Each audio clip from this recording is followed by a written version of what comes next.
A paz do Senhor para os irmãos. Estamos aqui para mais uma lição da Escola Bíblica Dominical. O povo de Deus deve separar-se do mal. Lição número 7. Sou Márcia Regina, professora da Escola Bíblica Dominical aqui em Vila São José. Vamos orar para iniciarmos mais uma lição. Amado Deus, pedimos a Tua companhia nesta hora, quando vamos, Senhor, aprender a Tua palavra. Dai-nos discernimento e instrução daquilo que Tu desejas falar conosco, em nome de Jesus. Para os irmãos que estão em casa, o nosso texto áureo está em 2 Coríntios, capítulo 6, verso 17. Pelo que saí do meio deles, e apartai-vos, diz o Senhor, e não toqueis nada imundo, e eu vos receberei. A verdade prática diz: o mundanismo na igreja corrompe os bons costumes e extingue a santidade. O texto bíblico básico está em Esdras, capítulo 2, versos 59 a 62, Esdras, capítulo 4, 2 e 3, e Esdras, capítulo 6, verso 2 e 4, que diz assim: também estes subiram de Tel-Melá e Tel-Arzã, Querube, Adã e Ime, porém não puderam mostrar a casa de seus pais, e a sua linhagem se de Israel eram os filhos de Delaías, os filhos de Tobias, os filhos de Necoda, 652. E dos filhos dos sacerdotes, os filhos de Abaías, os filhos de Cós, os filhos de Barzilai, o Gileadita, e que foi chamado do seu nome. Estes buscaram o seu registro entre os que estavam registrados nas genealogias, mas não se acharam nelas, pelo que, por imundos, foram rejeitados do sacerdócio. Chegaram-se a Zorobabel e aos chefes dos pais e disseram-lhe: deixai-nos edificar convosco, porque como vós buscaremos a vosso Deus, como também já lhe sacrificamos desde os dias de Esé-Adom, rei da Síria, que nos mandou vir para aqui. Porém, Zorobabel e Jesua e os outros chefes dos pais de Israel lhes disseram: não convém que vós e nós edifiquemos casa a nosso Deus, mas nós sós a edificaremos ao Senhor, Deus de Israel, como nos ordenou o rei Ciro, rei da Pérsia, e em Aquimetá, no palácio que está na província de Média, se achou um rolo, e nele estava escrito, em memorial, que dizia assim: no ano 1º do rei Ciro, o rei Ciro deu esta ordem, com respeito à casa de Deus em Jerusalém, e esta casa se edificara para o lugar em que se ofereçam sacrifício, e seus fundamentos serão firmes, e sua altura de 60 côvados, e a sua largura de 60 côvados, com 3 carreiras de grandes pedras, e uma carreira de madeira nova, e a despesa será e fará da casa do rei. Bom, irmãos, a nossa lição tem como objetivo específico destacar que Deus não aceita a mistura do povo com o mundo, entender que Deus exige a plena santidade do seu povo e ressaltar que a santidade resulta em bênçãos para o povo de Deus. Esses são os 3 grandes objetivos específicos, mas o geral é compreender, e nós vamos entender isso, que o relacionamento harmonioso com Deus exige a separação do pecado e do mundanismo. Por isso, Paulo, aqui no texto áureo, nós temos em 2 Coríntios, capítulo 6, no verso 17, Paulo falando: apartai-vos. Apartai-vos quer dizer, mantenha distância, não tenha comunhão e se chegue a Deus. Seria mais ou menos Paulo falando aos coríntios que eles deveriam, neste momento, ter uma consciência de agir corretamente. Não há comunhão entre luz e trevas. E a nossa verdade prática vai falar bem isso, que o mundanismo na igreja, ela só vai trazer problemas espirituais para nós, ou seja, corrompe, extingue a nossa santidade com Deus. Então, a nossa introdução, ela vem destacar que os judeus, eles retornam do cativeiro. Os judeus adequam-se à vida, né, pós-exílio, porém, conforme a lei. Tudo que eles vão fazer é conforme a lei. Por isso, o nosso título, Separar-se do Mal. Para tanto, nós vamos ver que o primeiro tópico vem falar da preservação da identidade judaica. Ele fala, somente os judeus retornariam a Judá. E aí a gente vai relembrar, irmãos, que quando eles voltaram do cativeiro, eles voltaram e estavam dispostos a agir conforme a lei. E conforme a lei havia regras, havia uma moral, havia um modelo a ser seguido. Por isso, nós vamos ver essa preservação da identidade. Se nós pensarmos bem, o que é identidade? Identidade são todas as características que nós temos, um conjunto que vai nos distinguir dentro de um povo, dentro de uma situação. Nesse caso específico, é o conjunto de características dos judeus. E, para tanto, a gente vai separar conforme aconteceu aqui a narrativa de Esdra. Em primeiro lugar, Esdra, para fazer toda a sua obra, ele precisou, nesse momento, fazer uma triagem. E a gente vai pensar, o que é uma triagem? Triagem seria uma separação em categorias de prioridade, como a gente vê aí quando chega para um atendimento médico, para alguma coisa. Mas também é um processo pelo qual se faz uma seleção. E é o que nós vamos ver na lição. Havia necessidade de fazer uma seleção do povo apto ao sacerdócio. E a gente vai lembrar que sacerdócio para os judeus não poderia vir de qualquer tribo, de qualquer linhagem. O sacerdócio era algo muito importante, estipulado por Deus. E para se ter o sacerdócio, teria que observar que o sacerdote é aquele que vai ter uma íntima comunhão com Deus. Nós vamos ter uma relação entre o natural e o sobrenatural. E o que quer dizer isso? Na visão hebraica, era completamente controlada a visão do sacerdote, a sua ação era impregnada da palavra de Deus.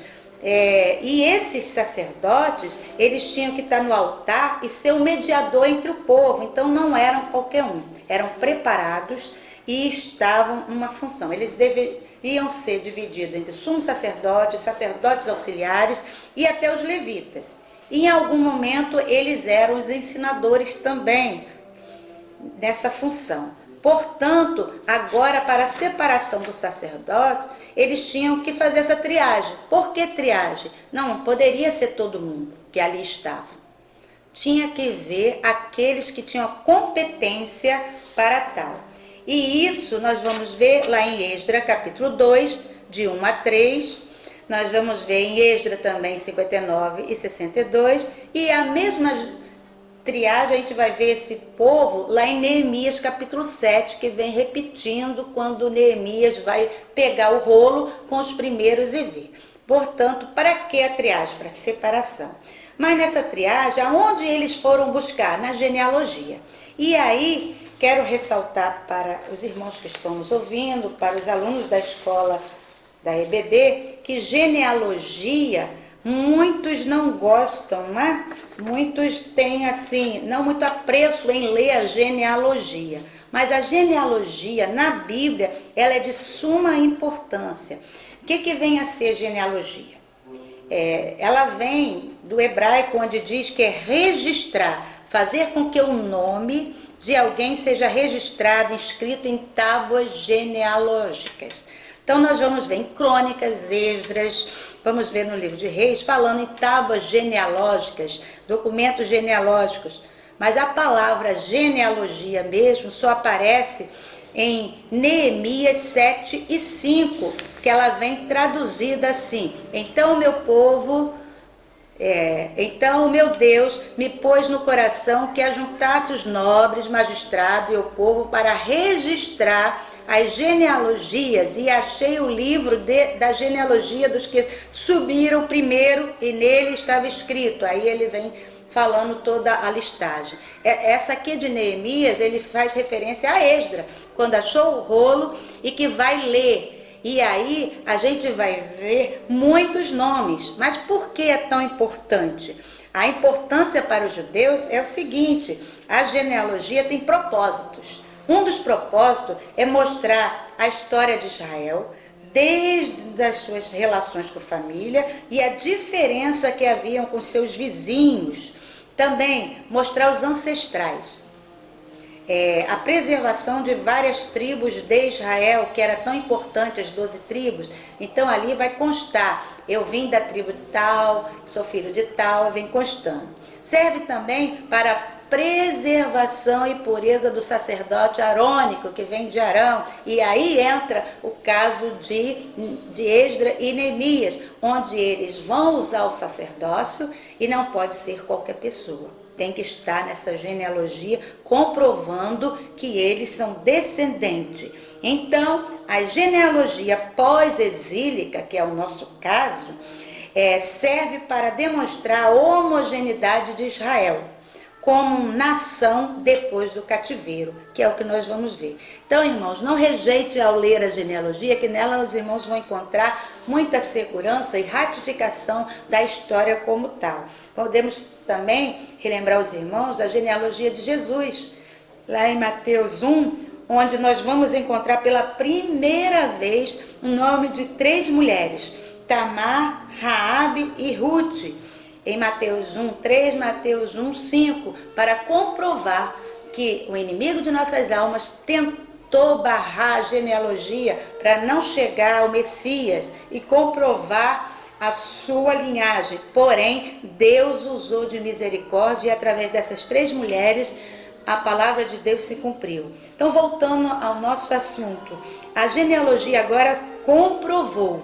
E o mais interessante, nós temos lá, logo no versículo 60 de Esdra 2, falando que 652, e no versículo 62 dizendo, pelo que por imundos foram rejeitados os sacerdotes. Ora, tantas pessoas passaram, tantos estavam ali, mas os seus nomes não estavam registrados para o sacerdote. A nossa revista vai falar sobre isso lá no tópico 1, dessa triagem, que era uma exclusão necessária, que era a santificação. Sem isso, eles não poderiam ser sacerdotes. Ora, eles não estavam expulsando as pessoas da terra. Eles não estavam dizendo que eles não poderiam ficar, estavam dizendo que eles não poderiam assumir o sacerdócio de jeito maneira. Então, nós vemos uma triagem que estabeleceu aí a genealogia e para tal era fazer a separação. Irmão, separação é afastar-se de alguma coisa, é afastar-se de íntimas coisas que não convém. E no caso aqui dos judeus, era afastar de tudo aquilo que contaminou a raça judaica, de tudo aquilo que vinha afastar do relacionamento íntimo com Deus. E nós vamos ver lá em Amós 3:3 que diz, andarão 2 juntos se não houver entre eles acordo? Era o que estava acontecendo. Eles não poderiam, não haveria comunhão entre eles neste momento. Então, triagem, genealogia, separação necessária. Para quê? Para ter uma pureza moral. O que quer dizer isso? Livre de alterações, de acréscimo, livre de tudo que contaminava a lei estipulada por Deus para um povo que deveria ser diferente, fazer a diferença dos demais. Por quê? Nós vamos notar que ao sair, tanto os judeus que saíram lá do Egito para o deserto, como os judeus que saíram do Egito para a Babilônia ou para a Síria, eles acabaram se contaminando com a cultura do povo. Era muito normal naquela época o povo e os reis fazerem isso, misturarem para que eles perdessem a sua identidade e ao mesmo tempo assimilassem língua e cultura dos demais. E com isso eles ficavam esquecidos de tudo aquilo que eles aprenderam. Então agora o sacerdócio tinha que fazer isso. E esses que foram considerados imundos, porque não estavam preparados. Lá em Salmos 18, 20 e 22 diz assim: retribuiu-me o Senhor segundo a minha justiça, recompensou-me conforme a pureza das minhas mãos, pois tenho guardado os caminhos do Senhor e não me apartei. O salmista está falando aqui, a pureza das minhas mãos. Então os sacerdotes tinham que se manter nisso. Para quê? Para haver santidade. A separação era para haver santidade. Santidade exige o Senhor. Levítico 20, que faz parte da lei, diz assim, 20 e 26, ser-me-eis santos, porque eu, Senhor, sou santo, e separei-vos dos povos para serdes meu. Então havia necessidade. E concluindo essa introdução e o tópico 1, a exclusão foi necessária para a manutenção da pureza do povo judeu. Então eles separaram, excluíram esses. E aí nós entramos no tópico 2, onde diz que a mistura do povo, do subtópico, a mistura do povo traz então algumas influências negativas para Israel e para nós hoje em dia trazendo. E o que a gente pode falar sobre isso? Toda mistura, como eu já falei, a gente assimila alguma coisa do outro e perdemos um pouco da pureza. Lá em Números 11:4 diz assim: e o populacho que estava no meio deles veio ter grande desejo das comidas dos egípcios, pelo que os filhos de Israel tornaram a chorar e também disseram: quem nos dará carne? Olha, quando o povo de Israel saiu do Egito e passou ali no deserto, aquele aperto onde pediram carne, a Bíblia deixa claro aí em 11:4 de Números, o populacho, em outra tradução, o vulgo, ou seja, muita gente veio com o povo e se misturou. E nisso já havia aí murmurações, havia contendas, e isso não é bom, é o que acontece. Nós vamos conferir isso em Êxodo 12, 37 e 38, que diz assim: partiram os filhos de Israel de Ramassés de Sucote, cerca de 600.000 a pé, somente os homens, sem contar mulheres e crianças, e subiu também com eles um misto de gente. Esse misto de gente são aquelas outras pessoas em que vieram porque acharam bonito o que o Senhor estava fazendo lá com o povo e então passaram com eles do Egito adiante. Porém, o povo acabou se contaminando e pecando também. Então a mistura traz prejuízos para nós. Deus não deseja comunhão com o mundo. Nós vamos pensar bem sobre isso, o perigo de se misturar. O santo com o profano. Há um perigo muito grande. Por quê? O que é profano? É aquele que é estranho ao sagrado. Misturou, ele sempre trará problemas. Ezequiel diz assim, Ezequiel 22, 26. Os seus sacerdotes transgrediram a minha lei, profanam as minhas coisas santas entre o sano e o profano. Não fazem diferença, nem discernem o imundo do limpo. Dos meus sábados esconde os olhos, e assim sou profanado. Aqui em Êxodo já mostra alguns sacerdotes juntos, não praticando aquilo que Deus mandou e permitindo ainda a mistura, e o santo e o profano estão juntos, o que Deus não deseja. Ele deseja uma seleção, uma separação. Por quê? Deus não quer a comunhão com o mundo. Ele quer salvar e restaurar o mundo, cuidando do seu relacionamento com os estranhos. A gente deve ter cuidado falando sobre isso. Muitas pessoas fazem concessões e deixam estranhos entrar nos seus assuntos, no seio da igreja, e isso só nos trará prejuízo. É o que Paulo fala: apartai-vos desse. Apartai-vos, porque que comunhão haverá entre a luz e trevas? Não pode. 2 Timóteo ele fala assim, em 2 Timóteo, capítulo 2, versículo 19. O firme fundamento de Deus permanece tendo este selo: o Senhor conhece o que lhe pertence. E mais, aparte-se da injustiça todo aquele que professa o nome do Senhor. Então, muito cuidado, aqueles que se misturam.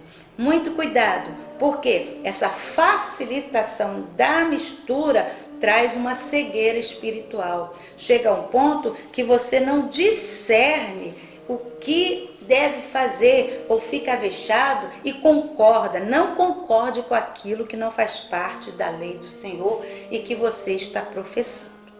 Então, não devemos usar de artifícios, irmãos, para pregar a palavra de Deus. Não devemos pregá-la de qualquer maneira, e sim na íntegra. No final do item 1, ele diz lá sobre a necessidade da mistura de gente, que traz um problema entre a quantidade e a qualidade. Então, gostaria de revisar com os irmãos que devemos pregar com sabedoria a palavra de Deus e não afrouxar só para ter uma quantidade. Não afrouxe os ensinamentos, não coloque outros ensinamentos para que você tenha mais números. Deus deseja números na igreja, entre os seus, sim, mas Ele deseja, sobretudo, uma qualidade. Por isso que é-vos necessário nascer de novo. Venha como estáis, porém não fique como estáis. Olha como fique. E aí há o que Paulo falou, de não vos ponhais um jugo desiguais. E sobre isso vamos relembrar que não devemos amar o mundo, nem o que está lá em 1 João fala muito bem sobre isso, da gente não amar o mundo. Fala assim, 1 João 2, não ameis o mundo, nem as coisas que há no mundo. Se alguém amar o mundo, o amor do Pai não está nele. Por isso, irmãos, vamos desejar salvar, restaurar as pessoas que estão no engano, fora do amor de Deus. Não façamos concessões e não deixemos que outros estranhos venham dar pitadas, dar opiniões naquilo que não é da alçada deles. Portanto, vamos lembrar, não afrouxe. Provérbios lá 24:10 fala assim: se te mostrares frouxo no dia da angústia, a tua força será pequena. E logo em seguida no 11 ele fala assim: livros que são levados para a matança, se os puderes retirar. Então a gente tem que andar depressa para livrar essas pessoas, tratá-las, trazer para a palavra de Deus, restaurá-las e não comungar com elas nos seus pecados. Sendo assim, passamos para o tópico 2, que vai falar sobre os judeus não aceitaram a ajuda dos samaritanos. Nós vamos ver aqui e relembrar na lição passada, nós já falamos quem são os samaritanos. Os samaritanos é aquele povo que veio lá de Samaria, desde o tempo de Ori, que comprou uma cidade em Seme, criou, e que foram há muito tempo, desde aquela época, contaminados com a mistura religiosa, social. E o que aconteceu com os samaritanos? Eles acabaram perdendo a sua pureza moral e espiritual.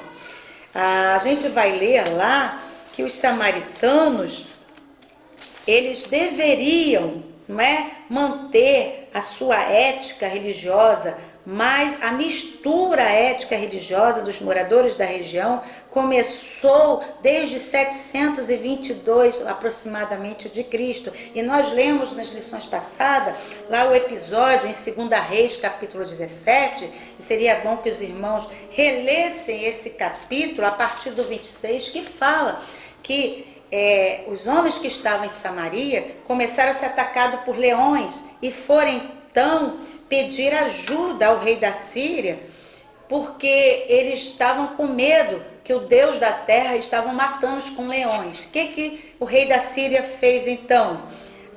Que transportou o sacerdote daqueles que foram mandados lá de Israel para a Síria, voltasse um sacerdote para ensinar a lei, ensinar a eles quem era o Deus deles. E lá diz assim, e o rei da Síria mandou dizer, levai para lá um dos sacerdotes que lá trouxeste, que ele vá, habite e lhes ensine a maneira de servir o Deus. Foi, pois, o sacerdote e ensinou. Então eles aprenderam, mas tinha um problema. Aquele povo não só aprendeu de novo como respeitar e amar o Deus de Israel, mas não rejeitou os outros deuses. Diz que neste mesmo capítulo, que os que vieram lá de Sucote trouxeram os deuses deles também, o deus Nergal, de Acima, o deus de Nibás, o deus de Tarbaque, trouxeram vários deuses lá, até a rainha do céu, eles prestaram culto. E mais, seria como hoje em dia, muitos aceitam a Cristo, mas não querem tirar os seus deuses, os seus ídolos do mundo. Está lá com o seu patuá, está lá com o seu copo d'água, está lá, não é, pedindo rezas a todas as pessoas, e isso não serve. Ou você confia no Deus único, ou não confia. E lá diz assim, no versículo, mas temiam também o Senhor dentre os do povo que constituíram sacerdotes dos lugares altos, mas também temia os outros deuses, segundo o costume das nações, e até chegar ao ponto de sacrificar seus filhos em adoração a esses deuses. Ora, isso foi abominável. E lá em 2 Reis, capítulo 17, 31, diz assim, no vale do filho de Elom, queimaram seus filhos e suas filhas, que nunca ordenei nem mandei. Ora, então os samaritanos eram este povo que estava um pouco contaminado ou muito contaminado. E aí nós vamos ver que a santificação é uma virtude necessária. Então o que eles deveriam fazer? Rejeitar pagãos e idolatrias. E é isso que nós vamos ver na nossa lição hoje em Esdras 4, eles rejeitaram, porque logo depois que houve a triagem, os samaritanos então chegaram e pediram a Zorobabel, deixa-nos edificar com vocês a obra, deixa-nos edificar convosco, porque temos o mesmo Deus. Está lá no versículo 4, 2 de Esdras, que diz assim, ó, porque como vós buscaremos o mesmo Deus. E foram começando a conversar com Zorobabel, mas Zorobabel, atento, não caiu na meia verdade. Por quê? Porque eles tanto sacrificavam ao Deus de Israel, como também aos outros deuses. E Zorobabel foi firme, rejeitou e não permitiu. Por quê? Porque eles não estavam puros e aptos a manter a mão na obra do templo, que era santo.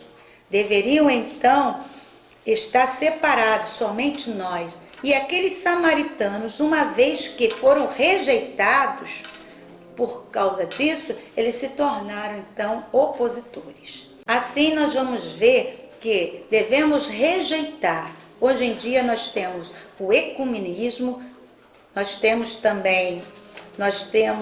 o mundanismo e o sincretismo religioso entrando na igreja. Ora, irmãos, está na hora da gente rejeitar essas coisas. Ecumenismo quer dizer que estamos todos professando a mesma fé, e não é verdade. Nosso Deus é único, não é o mesmo Deus de maneira nenhuma, não é.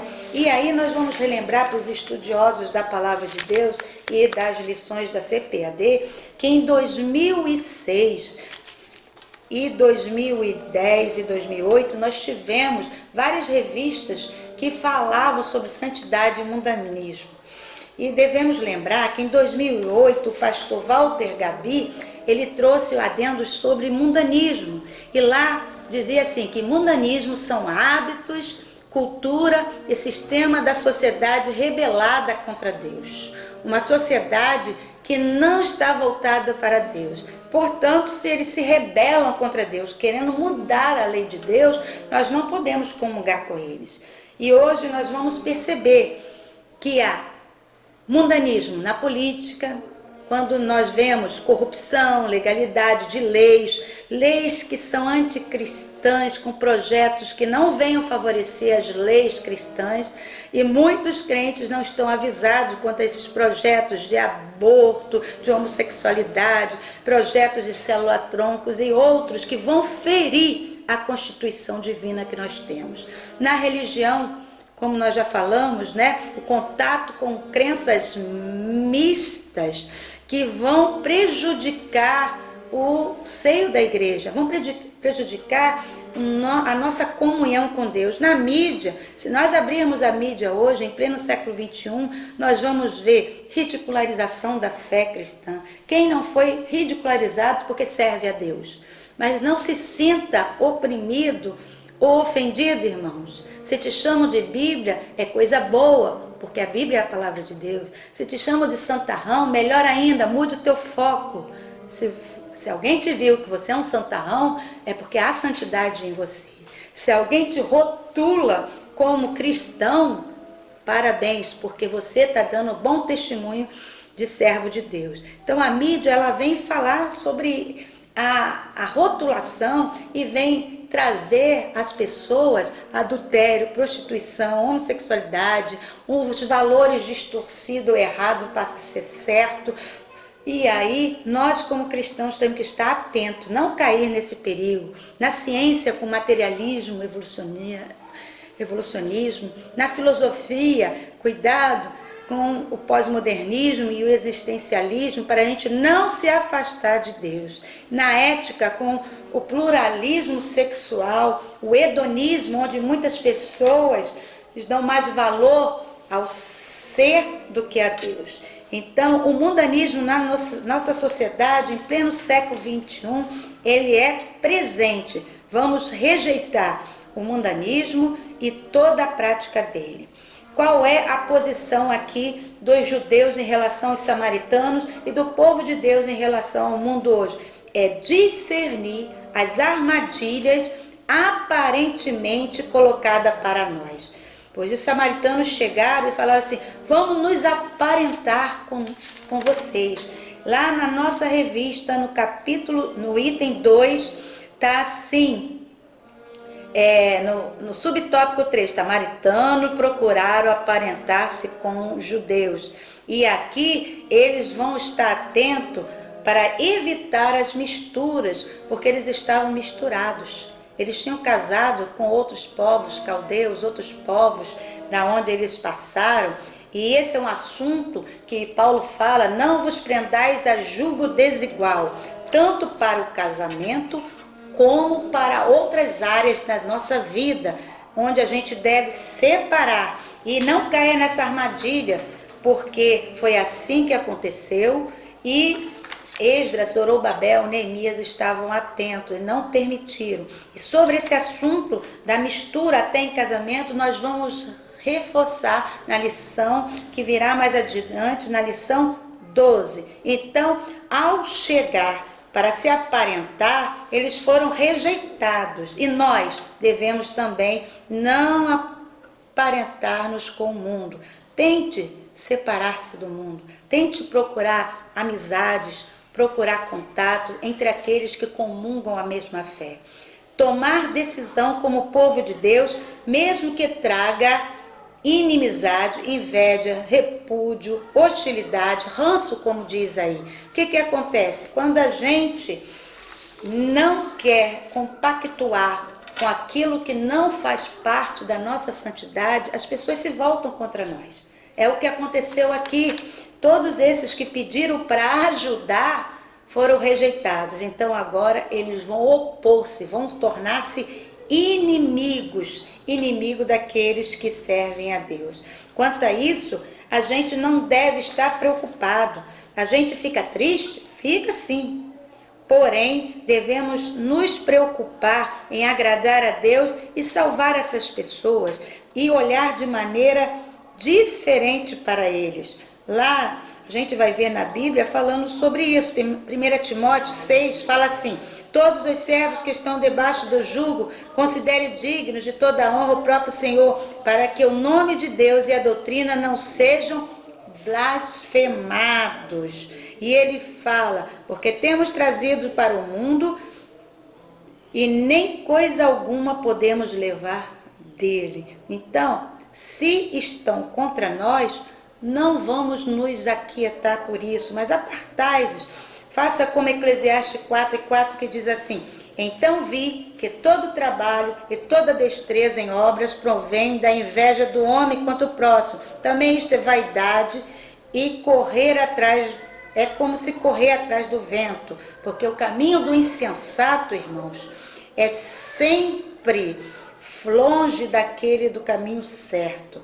Devemos então prestar atenção e ouvir a palavra de Deus. E aí, vamos relembrar, rejeitar os pagãos e a idolatria, rejeitar o sincretismo religioso e o ecumenismo, rejeitar as armadilhas e ficar atento, discernir quando aquilo que estão falando conosco não convém aceitar aquelas propostas, porque é meia verdade ou pura mentira. Tomar uma posição como povo de Deus, mesmo que essa posição vá me afastar de alguns.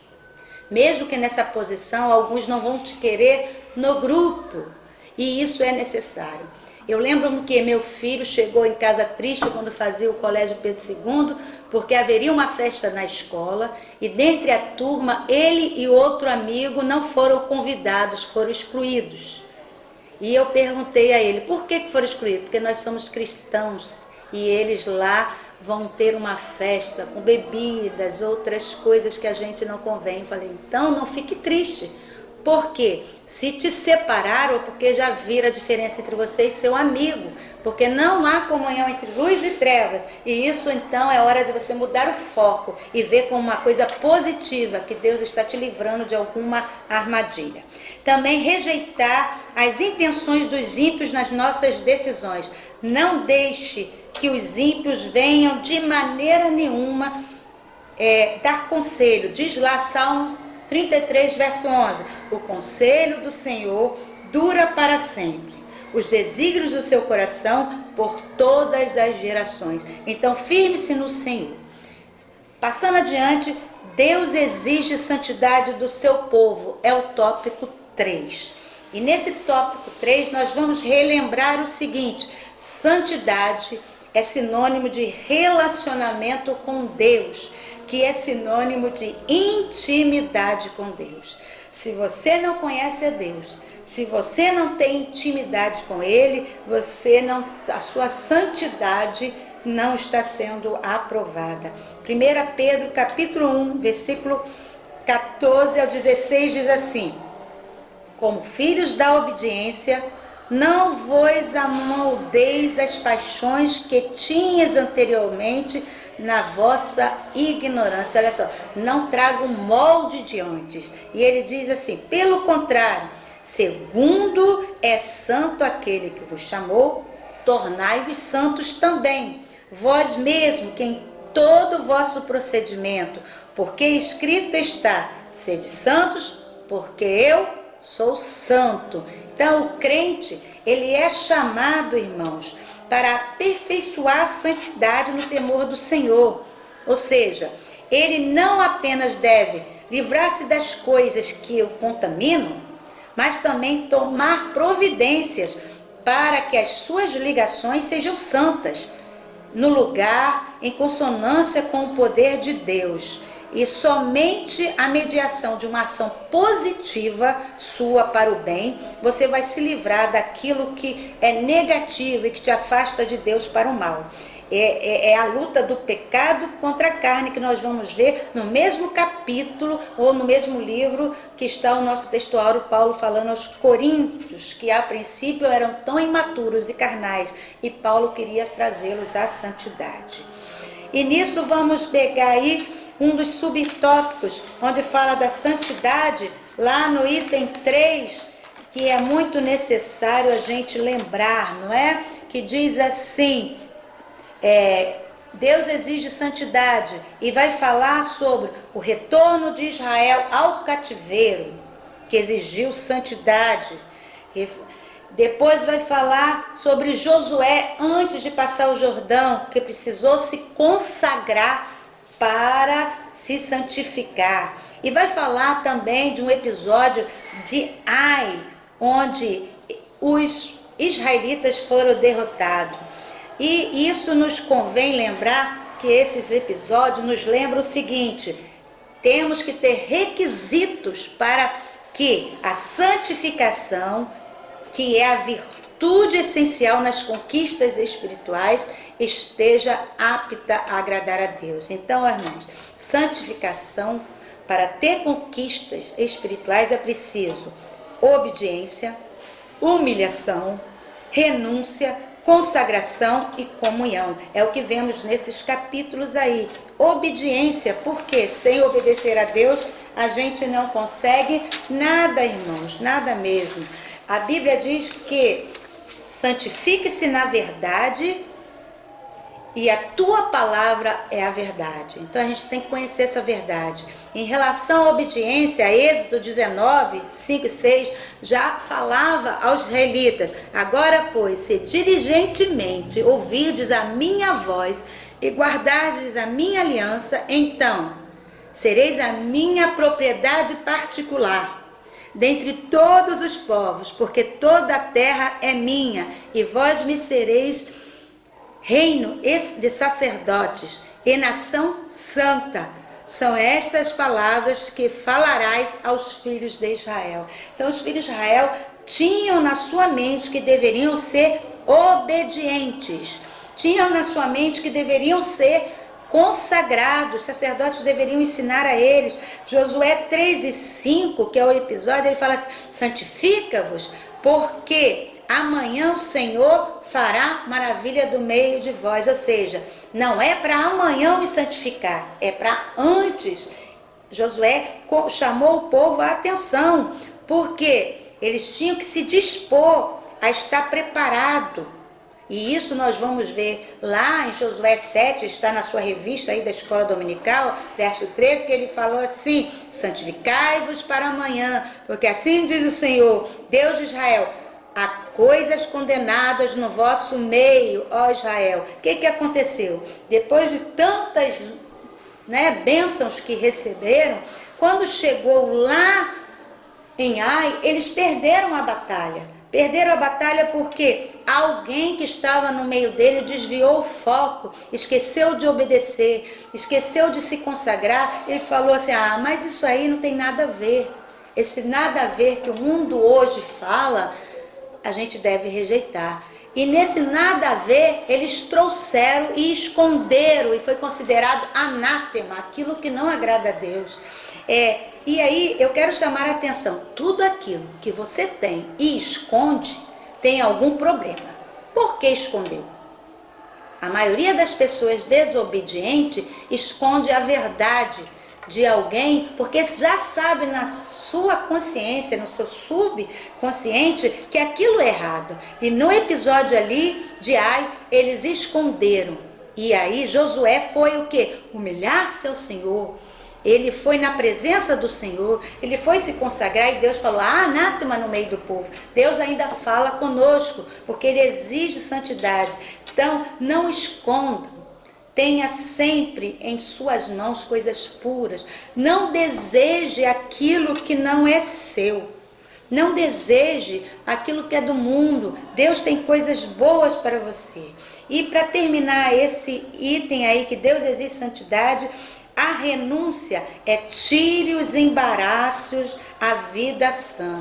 Você tem que tirar os seus embaraços. Há muitas coisas. O pastor Antônio Gilberto, ele falava sobre estorvos à nossa santificação. E quem quiser consultar, na revista de 2006, do terceiro trimestre, o pastor Antônio Gilberto falou: existem estorvos, e são entre eles desobediência, comunhão com as trevas, erros a respeito da santificação e áreas não santificadas na nossa vida que nos afastam de Deus. Então renuncie isso tudo. E o pastor Antônio Gilberto, lá nesta revista de 2006, ele fala assim, alguns aspectos reservados da vida do crente que não foram consagrados a Deus devem ser apresentados ao Senhor. Apresente ao Senhor. Se você tem alguma coisa que quer te puxar para longe de Deus, apresente. Ele dá como exemplo a mente, os sentimentos, o pensamento, os íntimos, os apetites, os seus desejos, a linguagem, se não é apropriada, os gostos, a sua vontade, os seus hábitos, seu temperamento, sentimento. Apresente a Deus e peça a Deus para te converter, que Ele tem poder para isso. E ele cita até Mateus capítulo 6, verso 22 e 26, que fala assim: se os olhos são os olhos a lâmpada do corpo, se os teus olhos forem bons, todo o teu corpo será luminoso. Então, a gente tem que colocar nossos olhos nas coisas boas. E se você não está conseguindo fazer isso, peça a Deus. Isso faz parte do processo de santificação. E eu quero trazer uma nota para vocês, exaltando o pastor Antônio Gilberto, que já não está mais conosco. Desculpa, pastor Antônio Gilberto, que faleceu ano passado. Ele, nesta lição, ele dizia assim: em muitas igrejas hoje, a santificação é chamada de fanatismo. Nessas igrejas falam muito de união, amor, fraternidade, louvor, mas não da separação do mundanismo e do pecado. Olha, irmãos, isso há 14 anos passado, parece que é o dia hoje. Ainda dizem que somos fanáticos, mas não somos fanáticos. Tentamos fazer a separação. Notemos que na passagem de Mateus 25, quando fala das 10 virgens, o noivo chegou. E aqueles que ali estavam, que eram as noivas, houve então a diferença que só foi notada quando aquele noivo chegou. 5 estavam preparadas, mas 5 foram rejeitadas e aqui ficaram.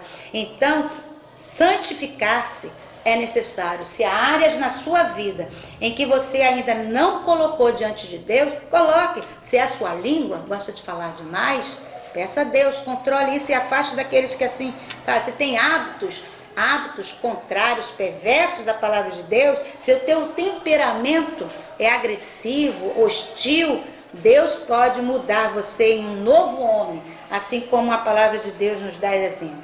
Chegamos então ao desfecho da nossa lição no tópico 4. Devemos manter uma vida de separação do mal.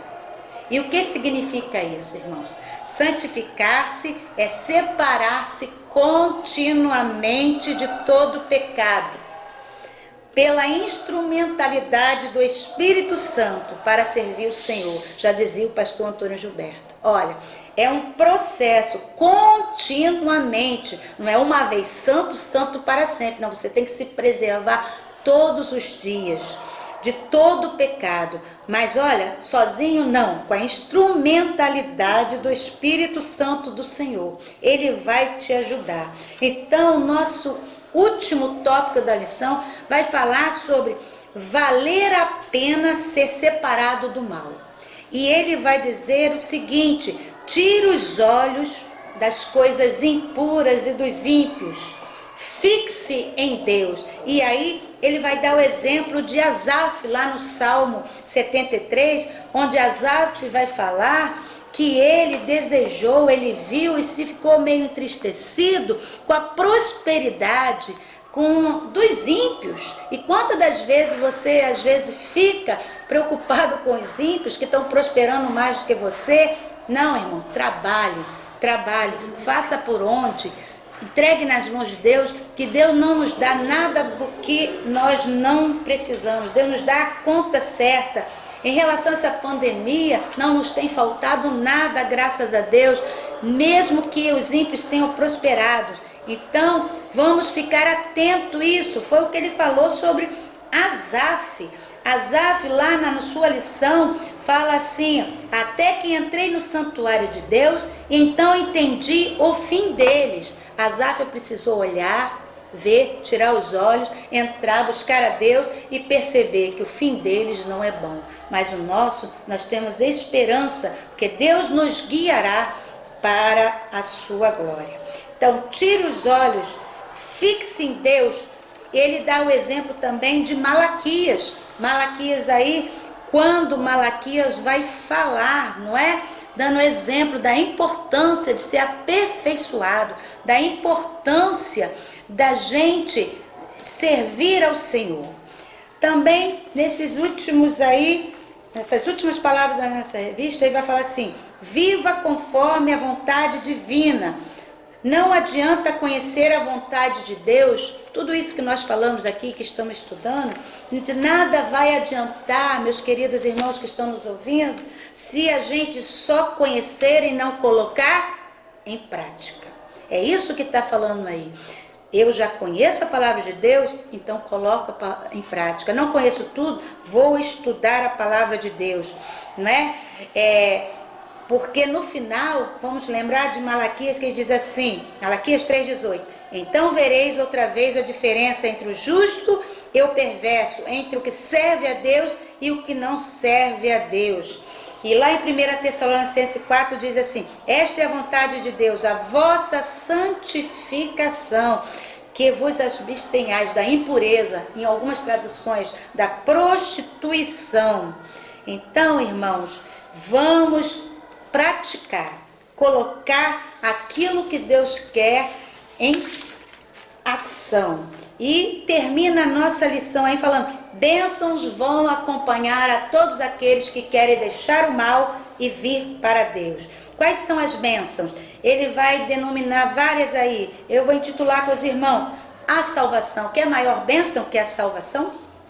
A salvação da nossa alma não tem preço, não é negociável com ninguém, não devemos trocar com o mundo a nossa salvação de maneira nenhuma, porque foi com preço de sangue que conquistou-nos na cruz o Senhor. Então, essa salvação é importante, diz lá Atos 4,12: e não há salvação em nenhum outro, porque abaixo do céu não existe nenhum outro nome dado aos homens pelo qual importa sermos salvos. Segunda bênção, revelação de Deus. Deus se revela ao homem, que é coisa mais maravilhosa.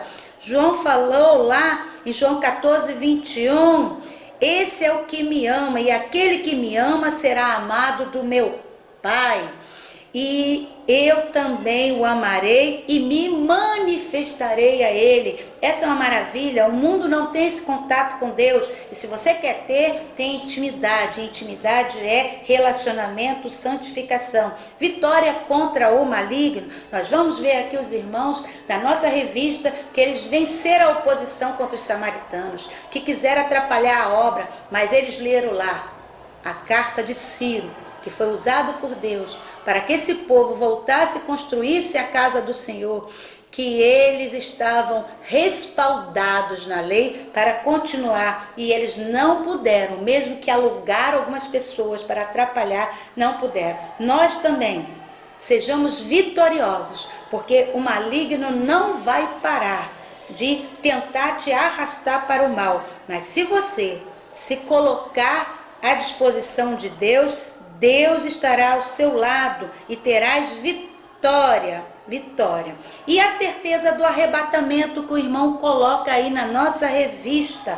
Nós temos a certeza que o Senhor veio para nós. E eu quero terminar com João 14:1-3, que diz assim: não se turbe o vosso coração, credes em Deus, crede também em mim. Na casa do meu Pai há muitas moradas, se assim não fora, eu vou-lo teria dito, pois vou preparar-vos lugar, e quando eu vos preparar lugar, voltarei e vos receberei para mim mesmo, para que aonde eu estou, estejais vós também. Então, vale a pena servir ao Senhor, porque bênçãos te acompanharão. E o irmão termina assim lá a nossa lição, no finalzinho do tópico 4. Aleluia! Vale a pena viver na vontade de Deus.